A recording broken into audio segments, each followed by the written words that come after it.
बच्चों हम buffer villain के बारे में बात कर रहे थे, इसकी थ्योरी तो हमने डिस्कस कर ली है। अब हम आपको बफर विलेन के सवाल बताते हैं कि इस बफर विलेन पर सवाल किस प्रकार के बनते हैं। ठीक है, देखते हैं। इस बफर विलेन पे पहला सवाल हमने ले लिया 100 मिलीलीटर N/10 HCl को 100 मिलीलीटर N/10 HCl को 1 लीटर बफर विलेन में मिलाने पर इसका pH 0.005 से परिवर्तित हो जाता है। बफर क्षमता ज्ञात करो। हमसे पूछना बफर कैपेसिटी क्या होगी, बफर क्षमता क्या होगी। वैसे सबसे पहले आपको ये बता देते हैं कि जो बफर क्षमता है इसका फॉर्मूला क्या लिखवाया था हमने। बफर जो क्षमता है इसके लिए फॉर्मूला लिखवाया था 1 लीटर बफर विलेन में मिलाए गए अम्ल या क्षार के मोल, ये तो लिखा था हमने फॉर्मूला। 1 लीटर बफर विलेन में मिलाए गए अम्ल या क्षार के मोल, मतलब 1 लीटर जो बफर विलेन है आपने उसके अंदर अम्ल क्षार के कितने मोल मिला दिए, डिवाइडेड बाय पीएच में परिवर्तन। पीएच में परिवर्तन, इसको क्या करना है, पीएच में कितना परिवर्तन हुआ उसका भाग लगाना होता है। अब देख लीजिए, आपसे बोला 100 मिलीलीटर N/10 HCl को 1 लीटर बफर विलेन में मिला दिया। 1 लीटर बफर विलेन में क्या मिलाया, N/10। अब HCl है, HCl की नॉर्मलता और मोलरता बराबर होगी तो हम HCl के मोल निकालें तो HCl के मोल कितने आ जाएंगे। मोल किसे निकालेंगे, मोलरता इंटू आयतन, आयतन लीटर में लेना है। मोलरता दे रखी किसने, नॉर्मलता 1/10 है तो मोलरता भी 1/10 होगी। आयतन कितना, 100 मिलीलीटर। ठीक है, आपको मोल निकालना है तो आयतन किस में लेंगे, आयतन आप लेंगे, मोल आपको निकालना है तो मोल निकालने के लिए लिख देना मोल बराबर क्या होगा M/V, और V आयतन किस में लेना है, हमको लीटर में लेना है। ठीक है, मोलरता ये हमको दे रखी 1/10, ये तो मोलरता होगी। आयतन, आयतन हमारे पास दे रखा है 100 मिलीलीटर है, 1000 का भाग लगा दें तो ये आ जाता है 0.01, तो मोल मिला दिए 0.01। तो एक काम करते हैं, मोल की जगह लिख देते हैं 0.01 मोल मिला दिए अपॉन पीएच में परिवर्तन, और पीएच में परिवर्तन हमारे पास आ रहा है 0.005। ये पीएच में परिवर्तन पॉइंट, ठीक है, तो 0.01 है, इसके अंदर हम इसका भाग लगा देते हैं। तो देखिए इसको सोल्व करें तो इस पॉइंट्स को हटा देते हैं तो यह आ जाता है 1/100। इस पॉइंट्स को हटाएं तो ऊपर लिखा जाएगा 1000। ठीक है, ये 2 0 से 2 0 कैंसिल हो गया, ये हमारे पास आता है 1 2 3। ठीक है, इसको सोल्व करें तो ये बनेगा 10/5। 10/5 का मतलब 2, तो हम बोल देंगे इसकी जो बफर कैपेसिटी है वो आ रही है 2। बफर कैपेसिटी 2 बन रही है इसके लिए। ठीक है, दूसरा सवाल लेते हैं। ठीक, तो जब भी बफर क्षमता का क्वेश्चन आए तो क्वेश्चन क्या, ऊपर क्या लिखना है अपने को, अम्ल और क्षार के मोल। पर इस बात का ध्यान रखना, ऊपर जो लिखा ना इस बात को समझ लेना, 1 लीटर बफर विलेन में जो मोल मिला है वो लेना होता है। इसी को और अच्छे से समझने के लिए एक और क्वेश्चन देता हूं मैं आपको।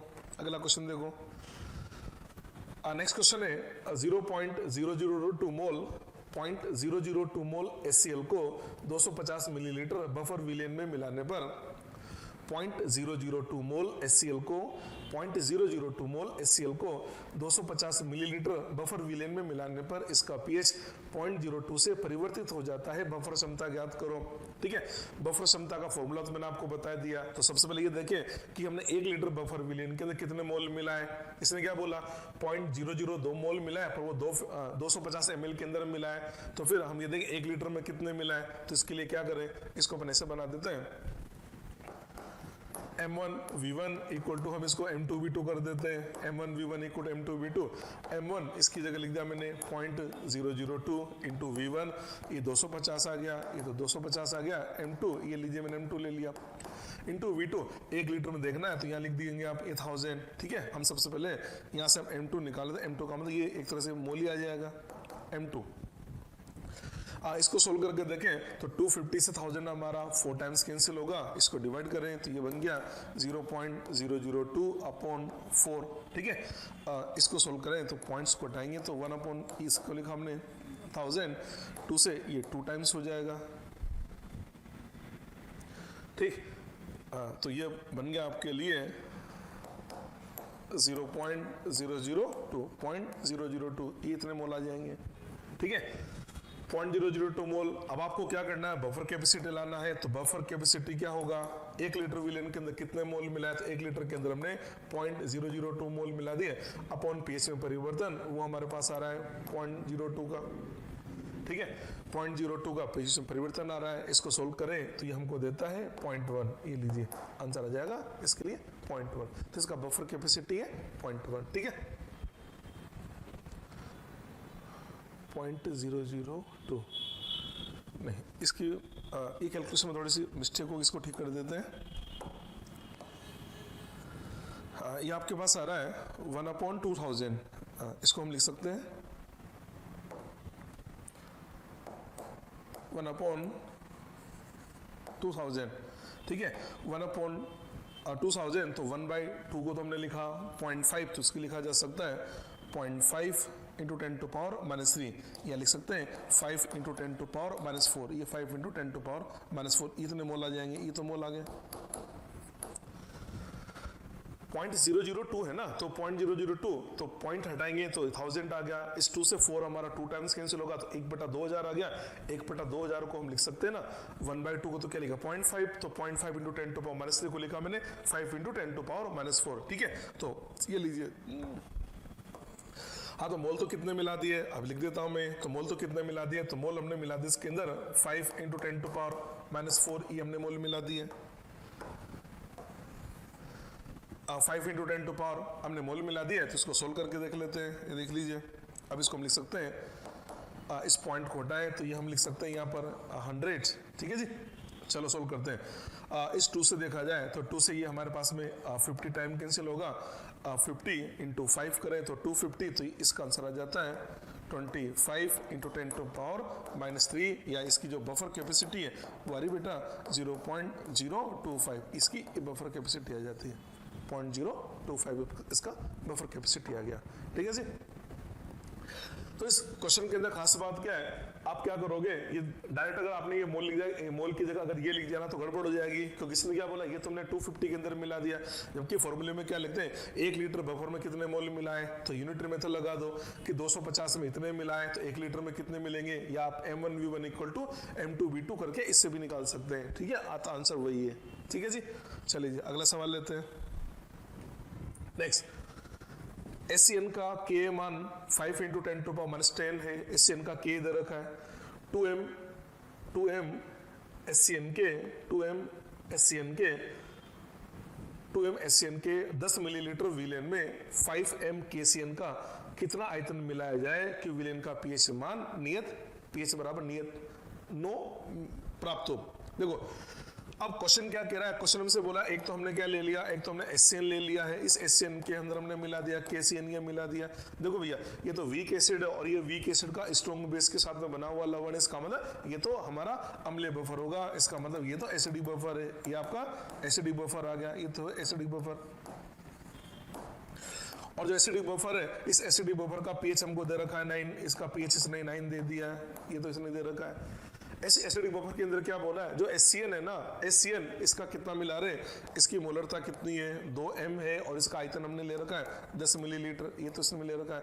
और जो KCN है, KCN की मोलरता कितनी है 5m, इसकी मोलरता 5m है, और इसका आयतन हमने कितना मिला है, तो आयतन ही तो पूछ रहा है ना, ये इसका आयतन निकालना है। तो अपने काम करें, अम्लीय बफर का pH का फॉर्मूला लगा देते हैं। अब अम्लीय बफर का pH का फॉर्मूला क्या होता है, तो अम्लीय बफर का pH का फॉर्मूला होता है pH = लिखा जाता है pKa प्लस log, ऊपर लिखा जाता है लवण की सांद्रता, या हम और नीचे लिख देते हैं हम अम्ल की सांद्रता, ये लीजिए, ठीक है। अब pK देखिए SCN का K का मान दे रखा है, ये SCN है, इधर लीजिए SCN, इसका K का मान कितना हमारे पास में K दे रखा है 5 इंटू 10 टू पावर -10 दे रखा है, तो इसका अगर pKa हम लिखें तो यह आ जाता है 10 - log 5। इसका pK लिखें तो pK क्या बनेगा 10 - log 5 बनेगा। log 5 की बात करें तो log 5 होता है 0.7, 10 में से 0.7 माइनस करें तो यार इसका जो pKa ये आ जाता है 9.3, इसका pK 9.3 आ गया, ठीक है। चलो जी pH क्या दे रखा है 9 दे रखा है, pH की जगह हमने 9 लिखा, pK हम लिख दिया 9.3, 9.3 आ गया, प्लस log ये जो सोल्ट है ना, आप ये भी लिख सकते हैं सोल्ट का N1V1, आप इसको ऐसे भी लिख सकते थे, सोल्ट का N1V1 अपॉन जो अम्ल है उसका N2V2 लिख दो, N इंटू V करके लिख दो, आप ऐसे भी लिख सकते हो ना ये करके। अब यहाँ पर देखो KCN है, अब KCN की बात करें तो वैलेंस फैक्टर 1 है, तो चाहे नॉर्मलता लिखो या मोलरता लिखो, बात एक ही है। तो देखो लवण की बात करें तो लवण की नॉर्मलता कितनी है वो हमको दे रखा है, KCN 5, इसकी जगह 5 लिखा, इसका आयतन हमको निकालना ही है, अपॉन अम्ल की बात करें तो अम्ल की मोलरता दे रखी हमको 2 और इसका आयतन दे रखा है 10, ये यहाँ तक पहुँच गए अपन। ठीक है जी, इसको सोल्व करें तो 5 से ये कितनी बार होगा, 2 बार, तो ये बन जाएगा V/4। तो हम यहाँ तक पहुँच गए, हम इसे ये लिख सकते हैं 9 इक्वल टू हमारे पास आ रहा है 9.3 प्लस log V/4, ये लीजिए यहाँ तक आ गया। ठीक है, हम इसको ये भी लिख सकते हैं log V/4 equal to 9 minus 9.3, यानी ये बन जाता है -0.3, ये लीजिए हम यहाँ तक आ गए। इसको मैं ऐसे लिख सकता हूँ log V minus log 4 equal to -0.3, ये लीजिए यहाँ तक आ गए।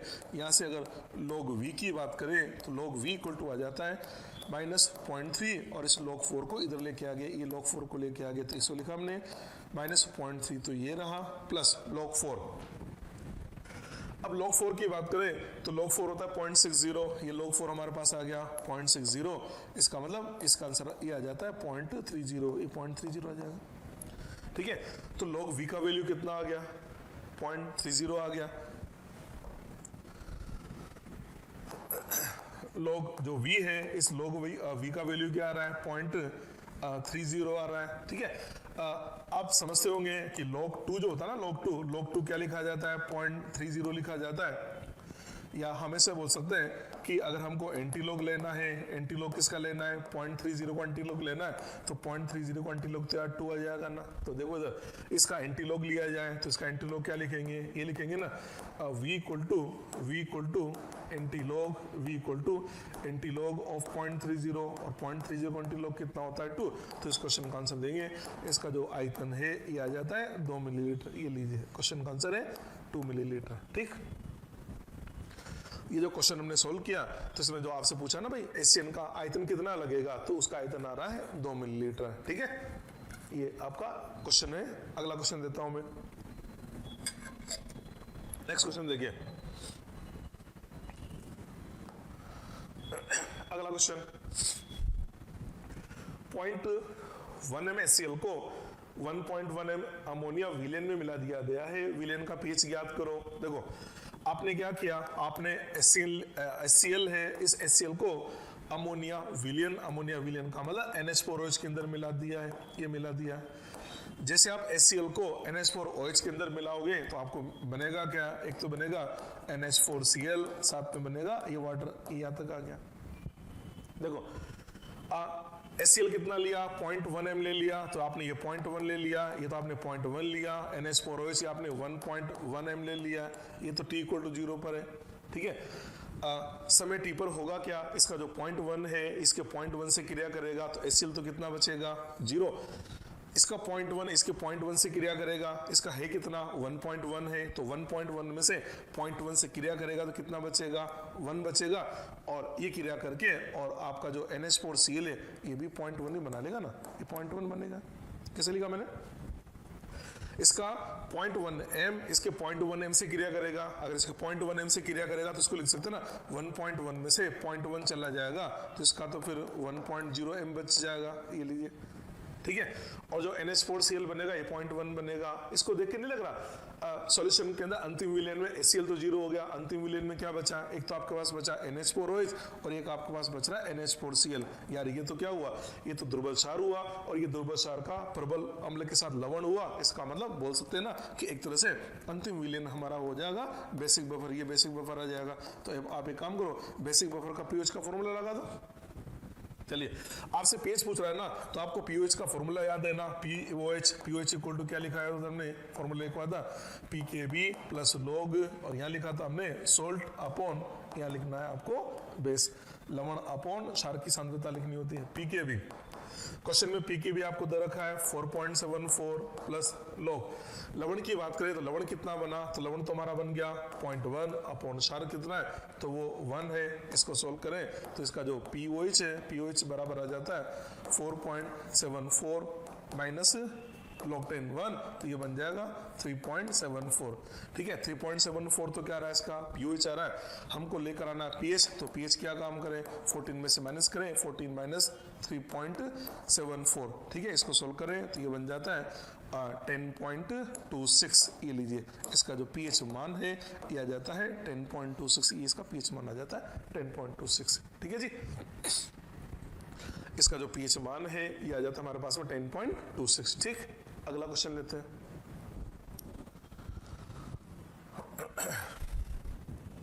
नेक्स्ट, KOH को HCOOH फॉर्मिक एसिड विलयन में मिलाने पर आधा अम्ल उदासीन हो जाता है। समझना, आपने क्या किया, आपने जो KOH है, KOH को किस में मिला दिया, फॉर्मिक अम्ल के अंदर मिला दिया। तो जैसे इसके अंदर मिलाएंगे, एक तो आपके पास में ये बन जाएगा HCOOH प्लस ये H2 बनेगा। आपसे क्या बोला कि अम्ल आधा उदासीन हो गया, इसका मतलब अम्ल आधा उदासीन हुआ, यानी अभी भी आधा बचा हुआ है। ये तो मतलब है ना, अम्ल हमारा आधा उदासीन हो गया, इसका मतलब अम्ल आपका 50% उदासीन हुआ, यानी 50% बचा हुआ है। उदासीन कितना हुआ, आधा हुआ। अगर ये आधा उदासीन होगा तो यार जो लवण बनेगा, लवण भी तो आपका आधा बनेगा ना, ये 50% ही बनेगा।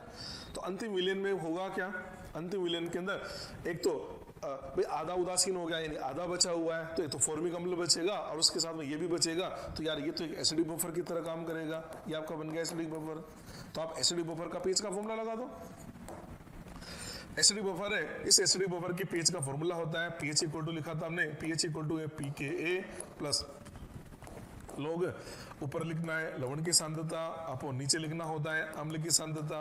पीके का मान हमको दे रखा है 3.65 दे रखा है। लवण देखो, लवण कितना बना, 50% बना, और ये जो अम्ल है वो भी 50%। इसका मतलब एक तरह से लवण की सांद्रता और अम्ल की सांद्रता, दोनों की सांद्रता तो क्या बराबर है। जब दोनों की सांद्रता बराबर है तो ये तो एक तरह से log 1 हो जाएगा ना, log 1 होगा 0। इसका मतलब इस क्वेश्चन का आंसर देंगे पीएच बराबर आ जाता है 3.65। ये लीजिए, सांद्रता कैसे बराबर होगी, तो इसको कैसे बोले, अगर ये 50% उदासीन होता है, इसका मतलब ये भी 50% बनेगा और ये भी 50% बचेगा।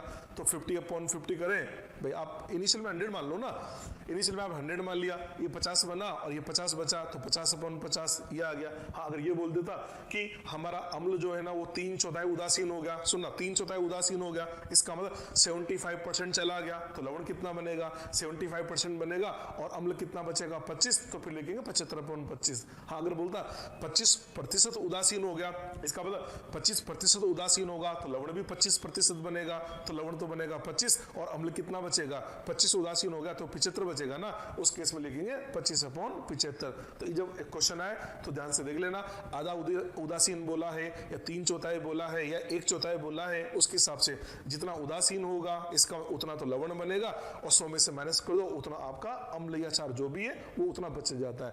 तो ये वाले क्वेश्चन एग्जाम में पूछ ले जाते हैं और ये बहुत ही आसान होते हैं। जब भी ऐसा है ना आधा उदासीन हो जाए तो प्रारंभ में 100 मान के क्वेश्चन को सोल्व कर लिया करो। ठीक है जी, अगला सवाल। Next question, 200 millilitre 0.5 m CH3COOH तथा 100 मिलीलीटर 0.5 m CH3COONA विलयन को मिला दिया गया है। इसने क्या क्या मिला दिया, देखो इसने एक तो लिया CH3COOH, ये तो वीक एसिड ले लिया, और दूसरा ये ले रहा है ये जो CH3COONA है, ये जो वीक एसिड है, इस वीक एसिड का स्ट्रॉन्ग बेस के साथ में लवण। इसका मतलब ये तो सीधे सीधे नजर आ रहा है यार, ये तो एसिडिक बफर है, ये तो डायरेक्टली दिख रहा है ना कि इसने एसिडिक बफर काम में ले लिया, एसिडिक बफर काम में ले लिया।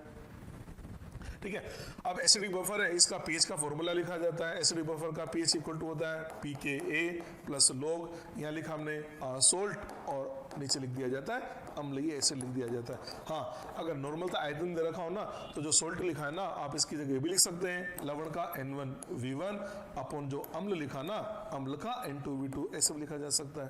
ये बातें की है। चलिए, आपसे पीएच पूछा जा रहा है, पीएच तो पीके की बात करें तो पीके का मान कितना है, ये हमको दे रखा है 4.74 प्लस लॉग। सोल्ट, लवण का N1V1, लवण ये रहा CH3COONA, तो इसको क्या लिख सकते हैं अपन, इसको हम लिख सकते हैं 100 इंटू क्या लिखा हमने 0.5 लिखा, अपॉन अम्ल के लिए क्या लिखा है हमने 200 इंटू 0.5, ये हमारे पास अम्ल के लिए आ जाएगा। इसको सोल्व करें 0.5 से 0.5 कैंसिल हो गया, इसको सोल्व करें 1/2, तो इसको लिखा जा सकता है 4.74 log 1/2, या इसको लिख सकते हैं माइनस ऑफ log 2। इसको सोल्व किया जाए 4.74 log 2 होता है 0.30, तो इसको सोल्व करें तो हमारे पास जो pH है, pH का आंसर आ जाता है 4.74 में से हमने 0.3 को माइनस किया तो ये बन जाता है 4.44, इसका pH मान आता है 4.44, pH 4.44।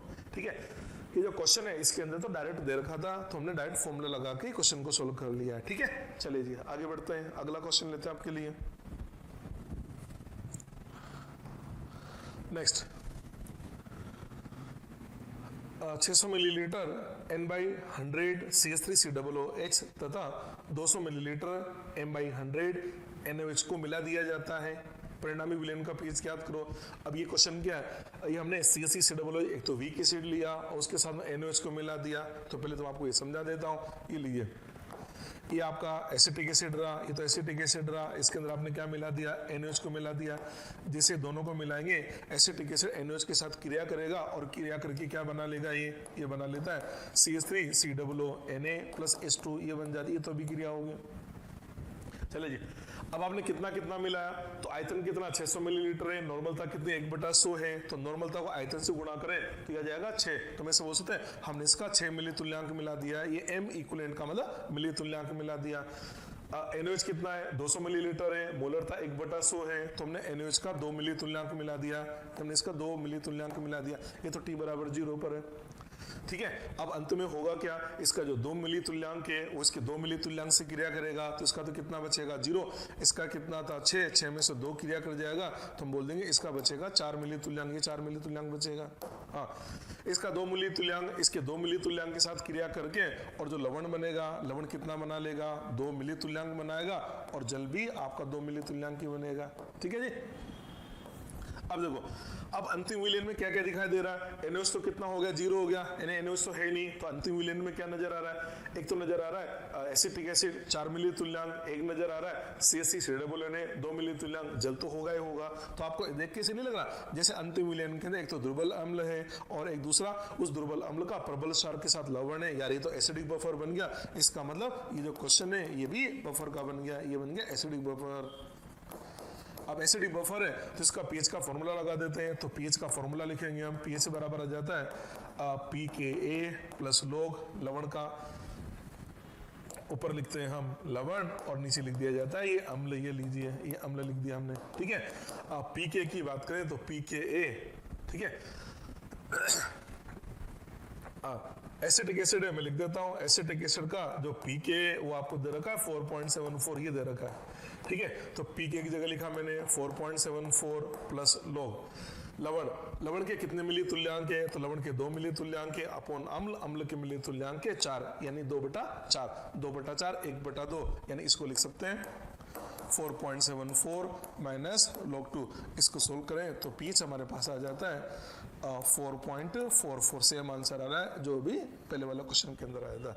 ठीक है, ये वाला क्वेश्चन भी बहुत इंपॉर्टेंट है, पता है इसके पहले वाला जो क्वेश्चन था ना, इसके अंदर तो CH3COOH और CH3COONA को मिलाया था, इसका मतलब इसने तो ऑलरेडी बता दिया कि हाँ एसिटिक एसिड है और एसिटिक एसिड का वो जो प्रबल क्षार है उसके साथ लवण का मिश्रण है, यानी इसने तो डायरेक्ट बोला कि बफर बना दिया, बफर के कंपोनेंट दे दिए। पर ये वाला क्वेश्चन बहुत इंपॉर्टेंट है, क्योंकि इसने क्या किया, इसने एक तो दुर्बल अम्ल को मिलाया, एक प्रबल क्षार को मिलाया, तो मिलाने से पहले बफर नहीं है, मिलाने के बाद हुआ क्या, इसने तो लवण बनाया और बनने के बाद पता लगा यार ये तो बफर की तरह काम कर रहा है। हाँ, अगर ऐसा होता ना, सुनना इधर, अगर ऐसा होता इसके तो 6 मिली तुल्यांक थे और इसके भी 6 मिली तुल्यांक होते, तो होता क्या, इसका 6 मिली तुल्यांक इसके 6 मिली तुल्यांक को पूर्ण उदासीन करता और केवल लवण बनता, तो फिर ये बफर नहीं बनता, फिर हम लवण का pH मान ज्ञात करते। मैंने आपसे बोला भी था कि अगर मान लो आपने एक दुर्बल अम्ल मिलाया, दुर्बल अम्ल के साथ आप प्रबल क्षार मिला रहे हो और अगर अम्ल के मिली तुल्यांक ज्यादा है या अम्ल के ग्राम तुल्यांक ज्यादा है तो बफर बनेगा, और दोनों के ग्राम तुल्यांक अगर बराबर है तो फिर लवण बन जाता है। ठीक है, चलिए अगला क्वेश्चन देखते हैं। अगला क्वेश्चन है अधिकतम बफर क्षमता की स्थिति में एक क्षारीय बफर का पीएच मान 10 दे रखा है, पीएच मान दे रखा 10, वो भी कब, जब अधिकतम बफर क्षमता है, आपको शायद याद होगा अधिकतम बफर क्षमता के लिए कंडीशन बताया था बेसिक बफर में, बोला था ना कि अधिकतम बफर क्षमता कब होगी, जब पीओएच बराबर पीकेबी के बराबर होगा।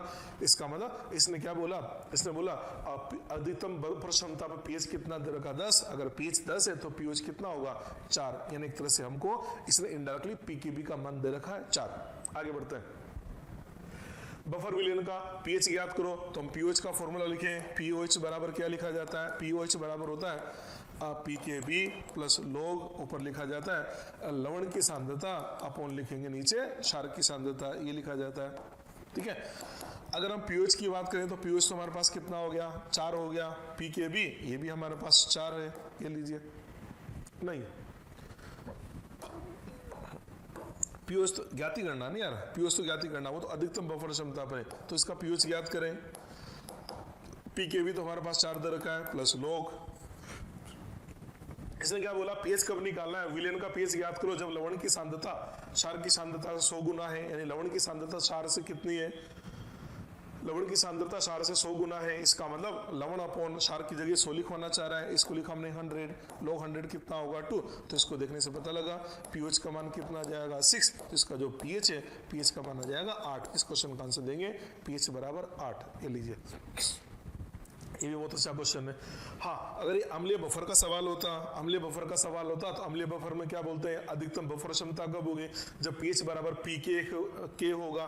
हाँ, क्षारीय बफर के अंदर अधिकतम बफर क्षमता होती है जब पीओएच बराबर पीकेबी के बराबर होता है। तो इस टाइप के जो सवाल आते हैं ना, तो वो अधिकतम बफर क्षमता बोल के और जो भी पीएच और पीओएच देता है उससे हम एक तरह से हम पीके और पीकेबी का मान निकाल लेते हैं, तो वो इनडायरेक्टली हमको पीके और पीकेबी देना चाहता है। ठीक है जी, अगला सवाल लेते हैं। Next 100 millilitre 0.1 N CH3COO Na तथा 50 मिलीलीटर 0.1 N HCl विलयन को मिला दिया जाता है। विलयन का पीएच ज्ञात करो। क्वेश्चन समझ लेते हैं क्या क्या मिला है। एक तो उसने ले लिया CH3COO Na क्षारीय प्रवृत्ति का होगा, इसके अंदर हमसे मिलवा रहे HCl, जैसे इसके अंदर HCl मिलाएंगे ये मिलके बना लेता है, ये बनाएगा CH3COOH प्लस NaCl, ये बनेगा। ठीक है जी, चलिए जी, CH3COO ने कितना ले रखा है 100 मिलीलीटर लिया और नॉर्मल था कितनी 0.1 है, अगर मिली तुल्यांक निकाले तो इसका ले रखा हमने 10 मिली तुल्यांक, 10 M इक्विवेलेंट का मतलब 10 मिली तुल्यांक। HCl कितना लिया 50 मिलीलीटर है और 0.1 इसकी नॉर्मलता है तो मल्टीप्लाई किया तो इसका हमने ले रखा 5 मिली तुल्यांक, ये हमने 5 मिली तुल्यांक ले लिया t बराबर 0 पर। एंड में क्या होगा, इसका 5 मिली तुल्यांक इसके 5 मिली तुल्यांक से पूर्ण क्रिया करेगा, इसका कितना बचेगा 0, इसका 5 से क्रिया करेगा, इसका मतलब इसका 5 मिली तुल्यांक बच जाएगा और ये जो एसिटिक एसिड ये भी आपका 5 मिली तुल्यांक बन जाएगा। ठीक है, तो हम क्या बोलेंगे अब अंतिम विलयन में क्या होगा, एक तो हमारे पास CH3COO होगा, उसके साथ में CH3COOH होगा। यार ये तो वीक एसिड हो गया और ये वीक एसिड का स्ट्रॉन्ग बेस के साथ में लवण हो गया, यही तो है ना, इसके साथ में लवण हुआ, इसका मतलब ये हो गया कि ये दुर्बल अम्ल और दुर्बल अम्ल का प्रबल क्षार के साथ लवण, तो इसका मतलब ये तो एक हमारा एसिडिक बफर हो गया और एसिडिक बफर का पीएच निकालने का फॉर्मूला लगा देते हैं, ये बन जाता है pH equal to pKa plus log, यहाँ लिखते हैं हम सोल्ट अपॉन नीचे लिखा जाता है एसिड की सांद्रता, ये लिखेंगे। पीके दे रखा है के का मान कितना 10⁻⁻5 है तो पीके का मान आ जाएगा 5, ये 5 हमने लिख दिया। लॉग लवण के कितने 5 मिली तुल्यांक, अम्ल के भी 5 मिली तुल्यांक, 5/5 कैंसिल हो गया तो इस क्वेश्चन का आंसर आ जाता है पीएच बराबर 5। इसका आंसर देंगे पीएच इक्वल टू 5, पीएच 5 इसका उत्तर आ जाता है। ठीक है, नेक्स्ट देते हैं अगला सवाल। 0.5 M CH3COOH तथा 0.5 M CH3COO ने इसने क्या बोला, इसने हमसे बोला एक तो CH3COOH है, ये CH3COOH और दूसरा क्या ले रखा है CH3COO ने, इसका मतलब ये तो यार अम्लीय बफर हो गया। ये कितना है हमारे पास में, ये 0.5 M है और ये जो है ये भी हमारे पास 0.5 M है, इसका मतलब एक एसिडिक बफर है। चले जी, 0.5 M CH3COOH तथा 0.5 M CH3COO के विलयन में 0.1 मोल हमने NaOH मिला दिया। अब इसने NaOH मिला दिया, अब देखो, जैसे आप NaOH मिलाओगे, NaOH क्या है, ये तो क्षार है, तो क्षार तो अम्ल से क्रिया करेगा, तो NaOH जैसे मिलाएंगे वो NaOH क्या करेगा, इस एसिटिक एसिड के साथ क्रिया करेगा। आपने जैसे NaOH मिलाया वो NaOH मिलाएंगे ना, इधर लिख देता हूं मैं, ये आपने CH3COOH ले रखा है, इसके अंदर आपने क्या मिला दिया, मतलब इसमें NaOH मिला है, तो NaOH मिलाते ये NaOH क्या करेगा, इसके साथ क्रिया करके CH3COOH ने प्लस वाटर बना लेगा। अच्छा, आप NaOH कितना मिला रहे हैं, आप 0.1 मिला रहे हैं, ये 0.1 आपने मिला दिया, तो होगा क्या, और एसिटिक एसिड है कितना हमारे पास में, ये 0.5 था, ये 0.5 था यार, होगा क्या, अब इसका 0.1 इसके 0.1 से क्रिया करेगा, तो ये तो कितना बच जाएगा, ये तो 0.4 m बचेगा, ये बचेगा 0, और ये हमारा 0.1 m बन जाएगा। इसका मतलब एक तरह से ये हुआ। देखो, अब इस क्वेश्चन को मैं डायरेक्ट ऐसे भी लिख सकता हूँ कि आपने जैसे इसको मिलाया, आपकी अम्ल की सांद्रता पर क्या प्रभाव पड़ेगा और लवण की सांद्रता पर क्या प्रभाव पड़ेगा, मैं डायरेक्ट लिख देता हूँ। तो हम ऐसा बोलेंगे, पहले अम्ल की सांद्रता कितनी थी, 0.5 थी, लवण की भी 0.5 थी, ये तो 0.5 होगी। जैसे आपने NaOH मिलाया, NaOH मिलाते क्या हुआ, NaOH ने एसिटिक एसिड के साथ क्रिया करी और उसके 0.1 को ये खा गया, यही हुआ ना, 0.1 से क्रिया करेगा, 0.1 इसका 0.1 है ना, तो इसका 0.1 इससे किससे क्रिया करेगा, 0.1 से क्रिया करेगा, ऐसे बोल सकते हैं। एक तरह से इसकी सांद्रता 0.1 से कम हो जाएगी, पहले कितनी थी 0.5, अब 0.1 से कम हो गई, इसका मतलब ये तो 0.4 बचेगी, तो अम्ल की सांद्रता तो 0.4 हो गई। हाँ, इसने अम्ल से क्रिया करके लवण बनाया, लवण कितना बनाया, 0.1 बनाया, तो लवण की सांद्रता पहले कितनी थी, 0.5 थी, और 0.1 और बना लिया, तो एक तरह से ये तो 0.6 हो जाएगा, ये 0.6 m हो जाएगा। इसका मतलब अभी भी विलेन के अंदर क्या है, CH3COOH, तो CH3COOH है, इसका है तो एसिडिक बफर, तो pH का फॉर्मूला लगा देते हैं। इसका जो pH है वो होता है pH = pKa प्लस log, ऊपर लिखा हमने लवण की सांद्रता और नीचे लिख देंगे हम अम्ल की सांद्रता। ठीक है जी, चलिए pKa K का मान दे रखा 10⁻⁵, तो pK की जगह मैंने क्या लिखा, 5 लिख दिया, इंटू log लवण की सांद्रता, ये मैं लिखूंगा 0.6 अपॉन अम्ल की सांद्रता, ये लिखूंगा मैं 0.4। ठीक है, पॉइंट से पॉइंट हटा देते हैं, इसको लिखा जाता है 3/2। ठीक है, तो ये बन जाता है pH बराबर आ जाता है 5 प्लस log 3/2, इसको हम लिख दिया log 3 minus log 2, 5 plus log 3 को लिख दिया हमने 0.477 है, या 0.48 लिख देते हैं, चलो 0.48 माइनस log 2, ये आ जाता है आपका 0.30। इसको सोल्व करें, 0.48 में से 0.3 को माइनस किया तो 0.18, तो आंसर आ जाता है 5.18, ये इसका pH का आंसर आ जाएगा 5.18, ये pH आंसर आ जाता है इसका 5.18, इसका pH का आंसर आ जाता है। ठीक है जी, अगला क्वेश्चन लेते हैं।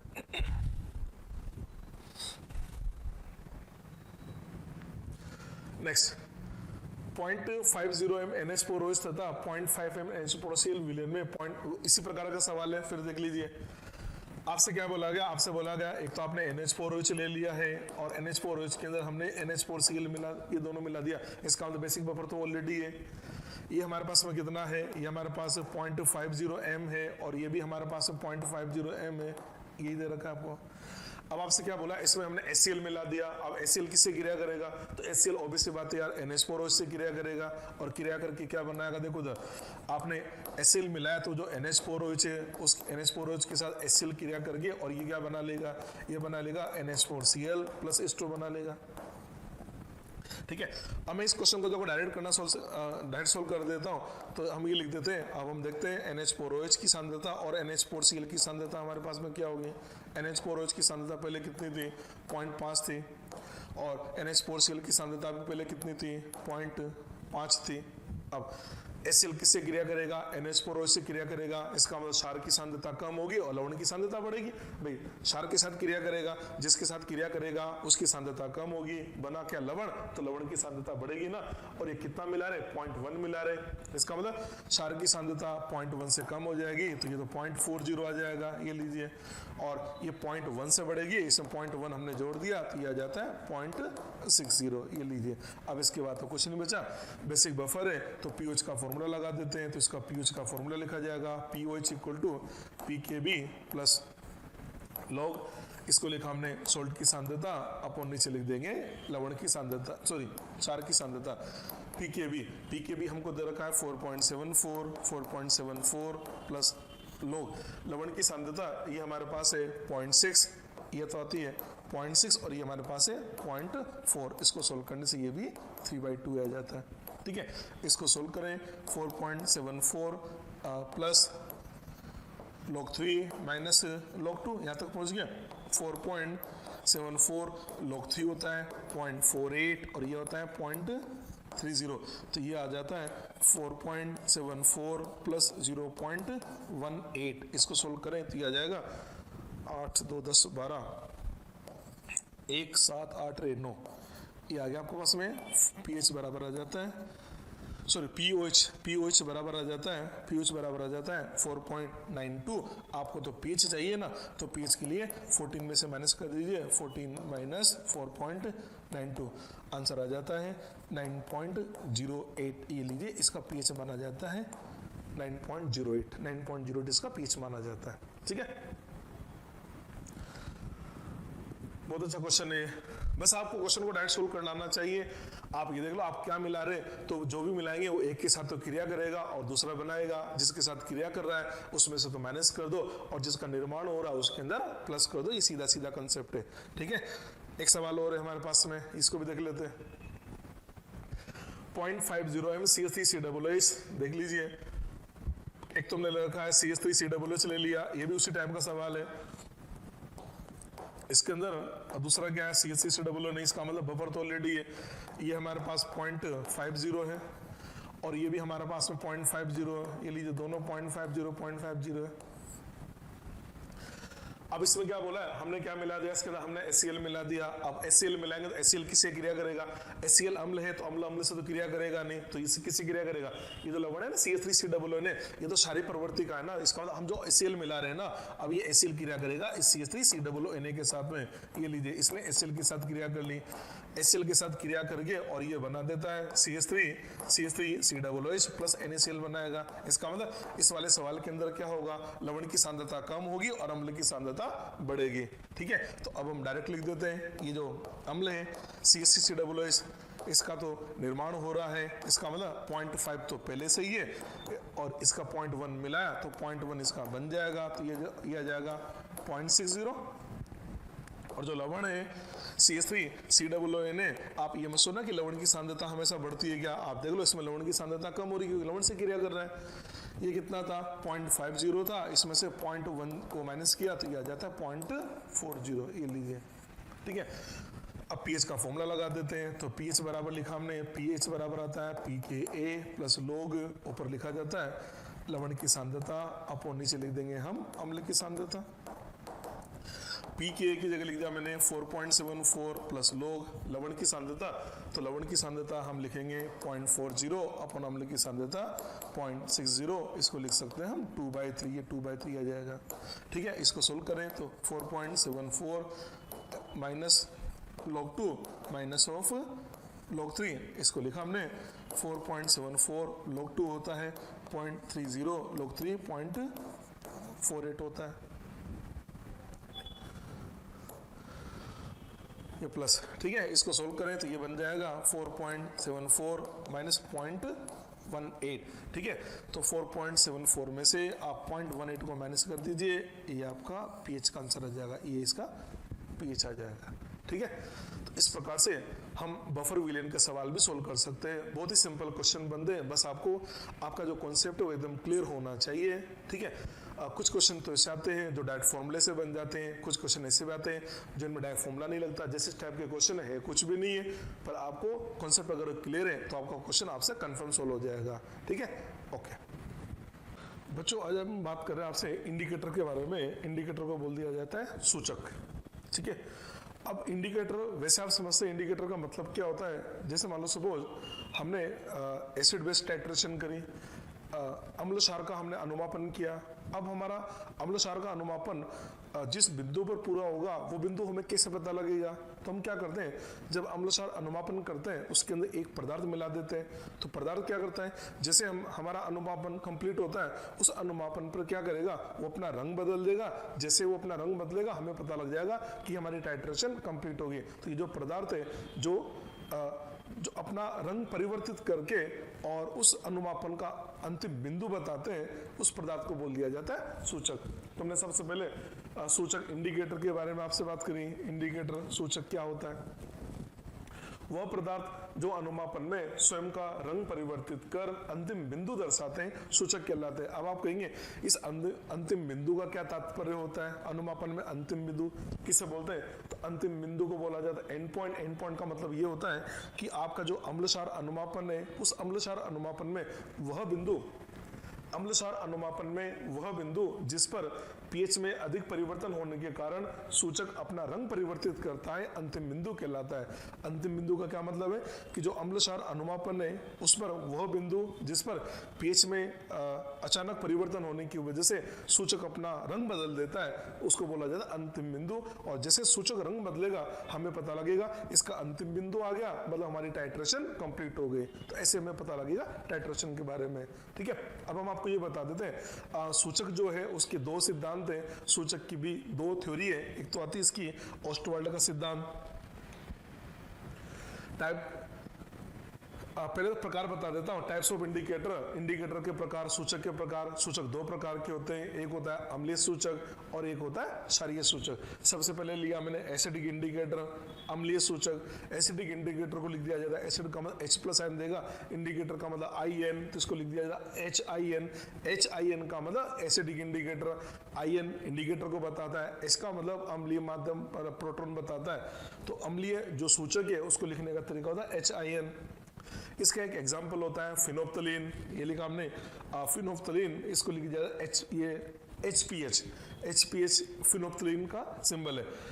अब देखो HPH जो है ना, इसको अब अम्लीय सूचक है तो H+ आयन देगा, H+ आयन दिया तो इसको लिखा हमने HPH, ये H+ प्लस pH माइनस आ गया। ये जो इंडिकेटर होता है, ये जो इंडिकेटर है आप देख सकते हैं, इस इंडिकेटर का एक तो ये रूप हो गया HPH और एक रूप हो गया H+ और pH माइनस। ये वाला जो रूप होता है HPH, ठीक है, इसको बोला जाए ये इसका अनआयनित रूप है। मतलब लेफ्ट साइड में मैंने जो लिखा, लेफ्ट साइड में जो लिखा वो इसका अनआयनित रूप है और जो राइट हैंड साइड में लिखा वो इसका आयनित रूप है। और जो इंडिकेटर होते हैं, इंडिकेटर के आयनित और अनायनित रूप का रंग अलग अलग होता है। तो आपको बता देते हैं जो फिनोप्थलीन है, इस फिनोप्थलीन का जो अनआयनित रूप है इसमें ये होता है रंगहीन, और फिनोप्थलीन का जो आयनित रूप होता है इसमें इसका कलर होता है पिंक कलर होता है। ठीक है, इसी प्रकार से दूसरा हमने बोला इंडिकेटर दो प्रकार के होते हैं। एक तो हमने क्या बोला, अम्लीय सूचक होता है, इसका एग्जांपल बता दिया फिनोप्थलीन। दूसरा होता है क्षारीय सूचक, इसमें लिया मैंने मेथिल ऑरेंज। मेथिल ऑरेंज के अंदर ले लिया हमने मेथिल ऑरेंज। जो क्षारीय सूचक है उसको लिखने का तरीका, इसको लिखा मैंने IN इंडिकेटर OH का OH आयन देगा, मतलब क्षारीय सूचक बता रहा है। मेथिल ऑरेंज इसको लिख दिया जाता है MEOH, मिथिल ऑरेंज MEOH लिख दिया जाता है। तो जो मिथिल ऑरेंज है जब इसका आयनन होगा तो Me+ और प्लस OH माइनस दे दिया। हमने बोला ये मेथिल ऑरेंज का अनायनित रूप है और ये मेथिल ऑरेंज का आयनित रूप है। मैंने आपसे बोला जो सूचक होते हैं उसका आयनित रूप और जो अनायनित रूप है उसका रंग अलग अलग होता है। तो आपको बता देते हैं कि जो मेथिल ऑरेंज होता है वो अनायनित रूप में येलो कलर का होता है और आयनित रूप में ये रेड कलर बताता है। तो जैसे एक कलर से जैसे येलो से रेड जाएगा तो हम बोल देंगे सूचक ने अपना रंग बदल दिया, मतलब इसका एंड पॉइंट आ गया। ये तो हमने आपको बता दिया सूचक दो प्रकार के होते हैं, एक होता है अम्लीय सूचक, एक होता है क्षारीय सूचक। अम्लीय सूचक के अंदर एग्जाम्पल याद रख लेना फिनोप्थलीन, और क्षारीय सूचक के अंदर एग्जाम्पल याद रख लेना मेथिल ऑरेंज। और ये भी ध्यान रख लेना कि जो सूचक होते हैं उसके आयनित और अनायनित रूप के रंग अलग अलग होते हैं। ठीक है, ये तो मैंने आपको सूचक के प्रकार बता दिए। अब सूचक का सिद्धांत बताता हूँ, थ्योरीज ऑफ इंडिकेटर, सूचक का सिद्धांत।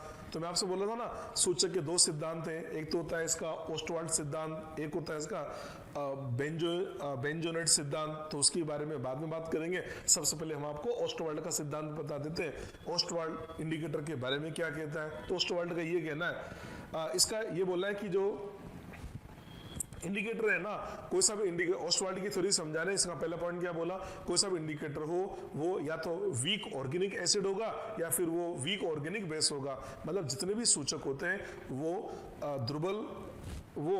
ध्रुबल कार्बनिक अम्ल या ध्रुबल कार्बनिक क्षार होते हैं। पहला पॉइंट ये लिखा हमने। इस सिद्धांत के अनुसार प्रत्येक सूचक ध्रुबल कार्बनिक अम्ल या ध्रुबल कार्बनिक क्षार होगा। या तो जो सूचक है वो वीक ऑर्गेनिक एसिड होगा या फिर वो वीक ऑर्गेनिक बेस होगा। पहला पॉइंट। दूसरा पॉइंट, सूचक के आयनित तथा अनायनित भाग का रंग अलग अलग होता है, अभी भी समझाया था। तो वो बेसिकली ओस्टवाल्ड का पॉइंट था कि सूचक का जो आयनित रूप है और उसका जो अनायनित रूप है उसका रंग अलग अलग होता है। इसका पहला एग्जांपल ले लिया मैंने HPH। अब HPH ये तो अम्लीय सूचक H+ आयन देगा, तो हम क्या बोलेंगे ये क्या है, तो ये ध्रुबल कार्बनिक अम्ल है। तो ये लिखा ना वीक ऑर्गेनिक एसिड ध्रुबल कार्बनिक अम्ल है। फिनोप्थलीन है, इसका आयनन होगा तो हमको H+ आयन देगा, pH- देगा, ये pH- हमने लिख दिया। ये इसका हो गया अनआयनाइज्ड रूप, अनआयनाइज्ड हिंदी में लिख सकता है अनायनित रूप, ये लिखा आयनाइज्ड का आयनित रूप। याद रख लेना जो फिनोप्थलीन होता है इसका जो अनायनित रूप है उसमें ये होता है रंगहीन, और इसका जो आयनित रूप है इसमें इसका कलर होता है पिंक। ये आपको याद करना है, कलर आपको याद करना है। तो याद रखें फिनोप्थलीन अनायनित रूप में रंगहीन होता है और फिनोप्थलीन जो आयनित रूप है उसमें होता है पिंक कलर, इसका पिंक कलर होता है। ठीक है,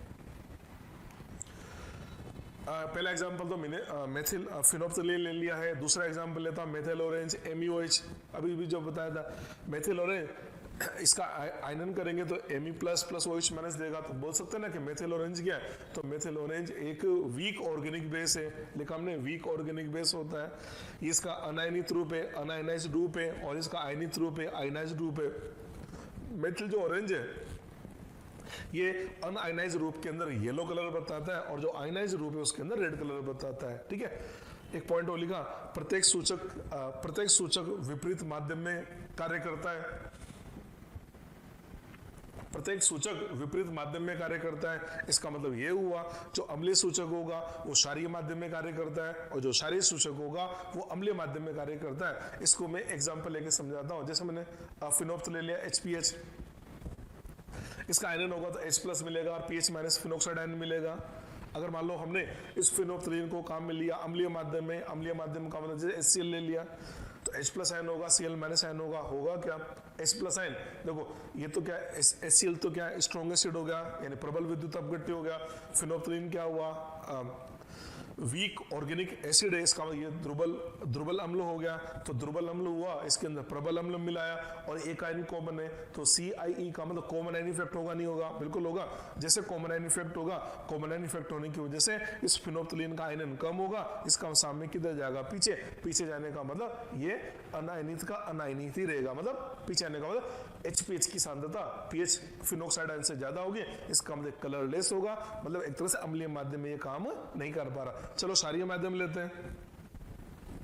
देखो अब हमने क्षारीय माध्यम ले लिया, बेसिक मीडियम लिया, वही HPH H+ और फिर फिनोक्साइड आयन। क्षारीय माध्यम का आपने NaOH ले लिया है, Na+ मिलेगा, OH- मिलेगा। देखो यहाँ पर जो सूचक है वो तो हमको H+ आयन दे रहा है और माध्यम हमको OH आयन देगा, विपरीत आयन हो गया ना, तो यहाँ पर लगेगा ना विपरीत आयन प्रभाव। इसकी वजह से होगा क्या H+ आयन OH आयन मिलके वाटर बना लेंगे, इसका मतलब सामने कहाँ जाएगा आगे, तो HPH का आयनन बढ़ेगा यानी फिनोक्साइड आयन की सांद्रता HPH से ज्यादा होगी, फिनोक्साइड आयन की सांद्रता HPH से ज्यादा होगी। इसका मतलब ये हुआ कि ये पिंक कलर बता देगा। तो आप देख पा रहे फिनोप्थलीन जो इंडिकेटर है वो क्षारीय माध्यम में काम करता है, अम्लीय माध्यम में काम नहीं करता, जबकि जो फिनोप्थलीन है वो अम्लीय सूचक है। तो आप देख पा रहे अम्लीय सूचक काम कर रहा है क्षारीय माध्यम में। चलो अपन मेथिल ऑरेंज की बात करते हैं कि मिथाइल ऑरेंज ये तो हमारा क्षारीय सूचक है, तो देखते हैं कौन से माध्यम में काम करता है। मेथिल ऑरेंज Me+ OH- देगा।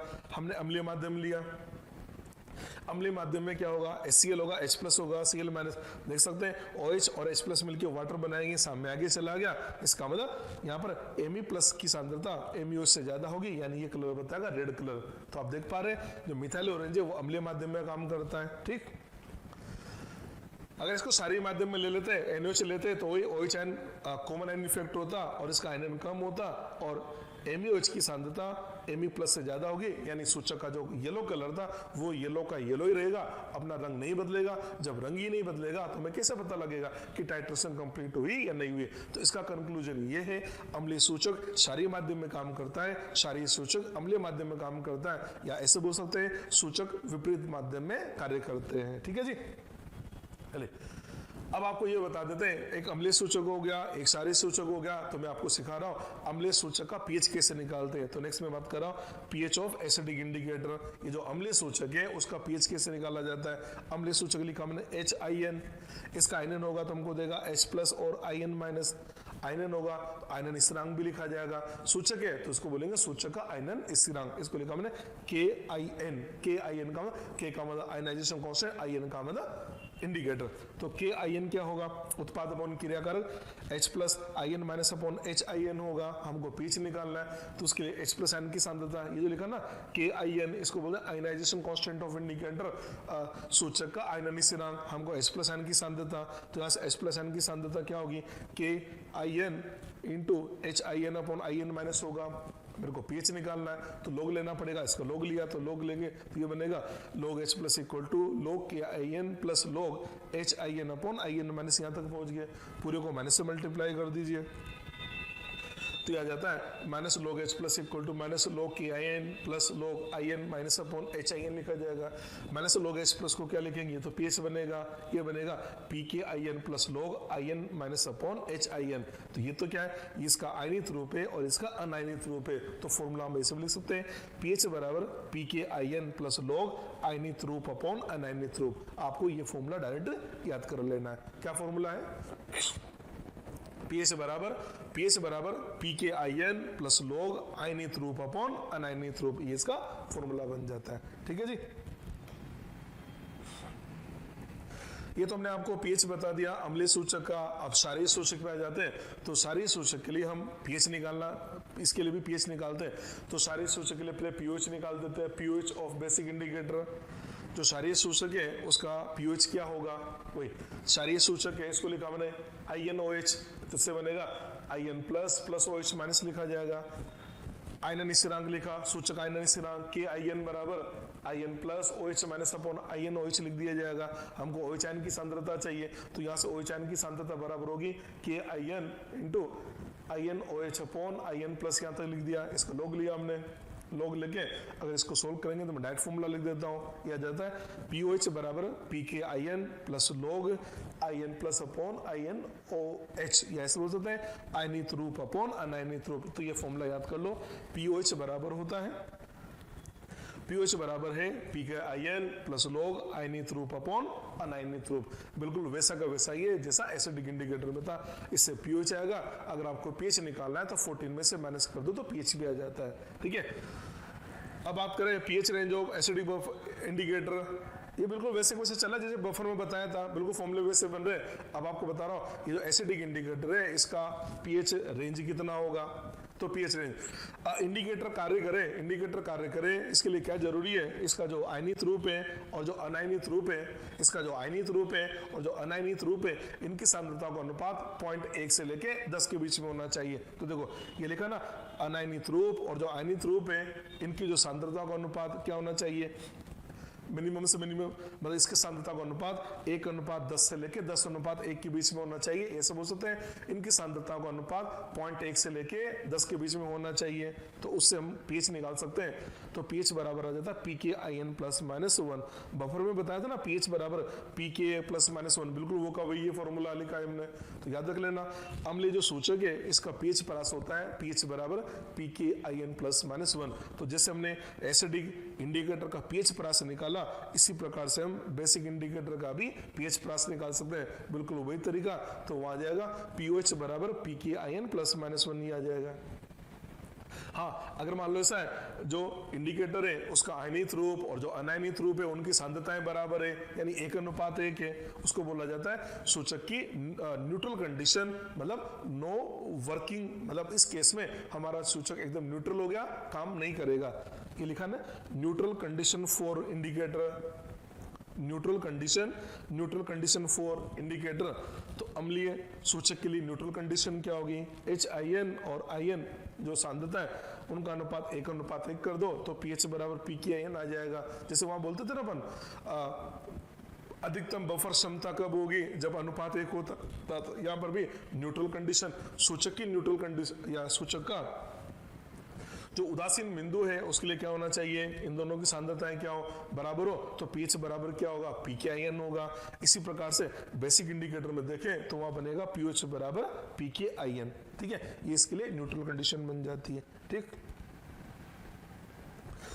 ये तो मैंने आपको पहला सिद्धांत बता दिया, ओस्टवाल्ड का सिद्धांत। मैंने आपसे बोला था इंडिकेटर की दो थ्योरी है, एक तो है ओस्टवाल्ड का सिद्धांत और दूसरी थ्योरी आती है इसकी बेंजोनोइड एंड क्यूनोनोइड थ्योरी। क्या बोलते हैं इसको, बेंजोनोइड एंड क्यूनोनोइड थ्योरी। ठीक है, देखो अब ये जो थ्योरी है, ये सिद्धांत क्या कहता है, ये सिद्धांत बोलता है कि जो प्रत्येक इंडिकेटर है वो बेसिकली एरोमेटिक कंपाउंड होता है। इस सिद्धांत के अनुसार प्रत्येक सूचक एरोमेटिक कंपाउंड होता है। ये जो थ्योरी है इसका तो यही बोलना है कि कोई सा भी इंडिकेटर हो वो एरोमेटिक कंपाउंड होगा, नंबर 1। दूसरा पॉइंट इसने क्या बोला कि जो सूचक है ना, सूचक का जो अनायनित रूप होता है उसके अंदर उसको बेंजोइड रूप कहा जाता है और जो इसका आयनित रूप होता है उसको क्यूनोनोइड रूप कहा जाता है। लिखा मैंने, सूचक का अनायनित भाग बेंजोनोइड जबकि आयनित भाग क्यूनोनोइड रूप कहलाता है। मतलब जो इंडिकेटर है उसका जो अनआयनित भाग है, जो अनआयनाइज्ड पार्ट है उसको बोला जाता है बेंजोइड रूप और जो इसका आयनित भाग है उसको बोला जाता है क्यूनोनोइड रूप। ठीक है, मैंने रिंग से बता दिया। तो ये देखो, ये जो बेंजीन, इसकी ये तो जैसे बेंजीन रिंग बना रखी है ना, तो ये इसका बेंजोनोइड रूप है और इसकी बात करें ये इसका क्यूनोनोइड रूप है। ये इस प्रकार से मैंने रिंग बना दी है। तो ये होता है इसका बी फॉर्म और ये होता है इसका क्यूब फॉर्म। अब एंड पॉइंट पर होगा क्या, अंतिम बिंदु पर इंडिकेटर बी फॉर्म से क्यूब फॉर्म में बदल जाता है। लिखा हमने सूचक की। अच्छा, एक बात और बता दें, ये जो सूचक होता है इसका जो बी फॉर्म होता है उसके अंदर बेंजीन वलय पाई जाती है, जबकि इसका जो क्यू फॉर्म होता है ना उसके अंदर बेंजीन के साथ साथ क्यूनोन रिंग भी पाई जाती है। देखा मैंने, सूचक की बी फॉर्म में बेंजीन वलय जबकि क्यू फॉर्म में बेंजीन तथा क्यूनोन दोनों ही वलय पाई जाती है। मतलब इसका जो बी फॉर्म होता है, इस बी फॉर्म के अंदर केवल और केवल बेंजीन रिंग पाई जाती है, जबकि जो इसका क्यू फॉर्म है उसके अंदर बेंजीन के साथ साथ क्यूनोन रिंग भी पाई जाती है। अभी मैं एग्जांपल लूंगा तब समझ में जाएगा। अगला पॉइंट, प्रत्येक सूचक का बेंजोइड रूप हल्का रंग दर्शाता है जबकि क्यूनोइड रूप गहरा रंग बताइए। तो मैं आपको पहले बता चुका हूं भाई, अनायनित और आयनित रूप का रंग अलग अलग होता है। तो ये तो बोला ना कि जो बेंजोइड रूप है, मतलब जो अनायनित रूप है वो हल्का कलर का होता है, जबकि जो आपका आयनित रूप है या जो क्यूनोइड रूप है वो गहरे कलर का होता है। ठीक है, दूसरा, अंतिम बिंदु पर क्यू रूप बी रूप क्यू रूप में परिवर्तित हो जाने के कारण सूचक अपना रंग परिवर्तित करता है। ये तो मैंने आपको बता दिया कि जो एंड पॉइंट है, एंड पॉइंट पर होगा क्या, सूचक बी फॉर्म से किस में बदलेगा, क्यू फॉर्म में। तो बी फॉर्म से क्यू फॉर्म में बदलने की वजह से इंडिकेटर अपना कलर चेंज करके हमें इंडिकेट कर देगा कि टाइट्रेशन हमारी कंप्लीट हो गई है या उसका अंतिम बिंदु आ गया है। ठीक है, एग्जाम्पल लिया हमने phenolphthalein, HPH phenolphthalein, H+ PH-। तो ये तो अनायनित रूप है, इसको तो बोलेंगे बी फॉर्म, और इसका आयनित रूप है इसको बोला जाएगा क्यू फॉर्म। अब इसका स्ट्रक्चर भी बना दिया है। ठीक है, स्ट्रक्चर ऑफ HPH, इसका स्ट्रक्चर होता है, ये स्ट्रक्चर बना दिया। देख लीजिए, ये जो स्ट्रक्चर बना है आप देख सकते हैं, इसके अंदर 1 2 3 ये तीनों बेंजीन रिंग है। इसका क्यू फॉर्म, ये तो बी फॉर्म है, अनायनित रूप है। ये इधर जो बना है ना इसका क्यू फॉर्म बना दिया हमने, क्यू फॉर्म बना दिया। इस क्यू फॉर्म के अंदर देखें, ये भी बेंजीन रिंग है, ये भी बेंजीन रिंग है, पर ये क्यूनोन रिंग है। तो आपको बता देते हैं जो फिनोप्थलीन का स्ट्रक्चर, ये स्ट्रक्चर इसका होता है, ध्यान से देख लेना। ये इसका बी रूप है और इसका क्यू रूप है। आप देख पा रहे हैं जो फिनोप्थलीन है उसकी स्ट्रक्चर का जो बी रूप है उसके अंदर 3 बेंजीन रिंग पाई जाती है, जबकि इसका जो क्यू फॉर्म है उसके अंदर 2 तो बेंजीन की रिंग है और 1 क्यूनोन रिंग है। तो ऑब्जेक्टिव में केवल ये पूछा जाता है, स्ट्रक्चर आपसे कोई नहीं पूछेगा, बस इतना से पूछा जाएगा कि फिनोप्थलीन की बी फॉर्म के अंदर कितने बेंजीन वलय होती है, कितने क्यूनोन वलय होती है। तो रिजल्ट याद कर लो कि जो फिनोप्थलीन है उसकी जो बी फॉर्म है उसके अंदर 3 बेंजीन रिंग पाई जाती है, जबकि इसका जो क्यू फॉर्म है उसके अंदर 2 बेंजीन रिंग और 1 क्यूनोन रिंग पाई जाती है। ये ऑब्जेक्टिव में आपसे पूछा जाएगा। ठीक है, ये तुमने इस फिनोप्थलीन के बारे में डिस्कस कर लिया। लिखा भी हमने in B form of HPH phenolphthalein की बी फॉर्म में 3 बेंजीन रिंग होती है और क्यू फॉर्म ऑफ फिनोप्थलीन इसकी क्यू फॉर्म के अंदर 2 बेंजीन और 1 क्यूनोन रिंग होती है। यही काम का है, ये आपसे एग्जाम में पूछा जाता है, बस ये पूछा जाता है, कोई आपसे स्ट्रक्चर नहीं बनवाएगा। ठीक है, एक और ले लिया structure of methyl orange MUH, इसका स्ट्रक्चर हमने ले लिया। तो देखो इसका स्ट्रक्चर मैंने बना दिया, ये यहाँ से यहाँ तक की बात करें तो ये तो इसका बी फॉर्म लिख दिया और इस एरो के इधर देखें तो ये बन गया इसका क्यू फॉर्म, इसका क्यू फॉर्म बना हुआ है। ठीक है, देखो अब इसका जो बी फॉर्म है आप देख सकते हैं, बी फॉर्म के अंदर ये भी बेंजीन रिंग है, ये भी बेंजीन रिंग है, मतलब 2 बेंजीन की रिंग पाई जाती है। जबकि इसका जो क्यू फॉर्म है इसके अंदर एक तो बेंजीन की रिंग है और एक क्यूनोन की रिंग है। तो रिजल्ट याद कर लेना कि जो मिथाइल ऑरेंज होता है उसकी जो बी फॉर्म है उसका जो बेंजोनाइड रूप है उसके अंदर 2 बेंजीन की वले पाई जाती है, जबकि उसका जो क्यूनोन रूप होता है उसके अंदर एक तो बेंजीन की रिंग पाई जाती है और एक उसके अंदर क्यूनोन रिंग पाई जाती है। ठीक है, ये मैंने लिख भी दिया इधर। In B form of methyl orange की बी फॉर्म के अंदर 2 बेंजीन वले पाई जाती है और मिथाइल ऑरेंज की जो क्यू फॉर्म होती है उसके अंदर एक बेंजीन की रिंग और एक क्यूनोन की रिंग पाई जाती है। ये मैंने आपको यहाँ तक समझा दिया। चलिए, ये तो मैंने आपको इंडिकेटर के बारे में बता दिया। अब बात ये आती है, अब बात ये आती है कि जैसे टाइट्रेशन होती है ना, तो कौन सी टाइट्रेशन में कौन सा वाला इंडिकेटर काम में लेते हैं, तो वो अब हम आपको ये सिखाएंगे कि इंडिकेटर भाई टाइट्रेशन आपने भी ली ना, तो इंडिकेटर भी कई सारे एग्जांपल है अभी डिस्कस करेंगे। अब उसमें भी देखना है कि किस प्रकार के टाइट्रेशन के अंदर किस प्रकार का इंडिकेटर काम में लिया जाता है। तो नेक्स्ट डिस्कशन हमारा ये होगा। ठीक है, ओके।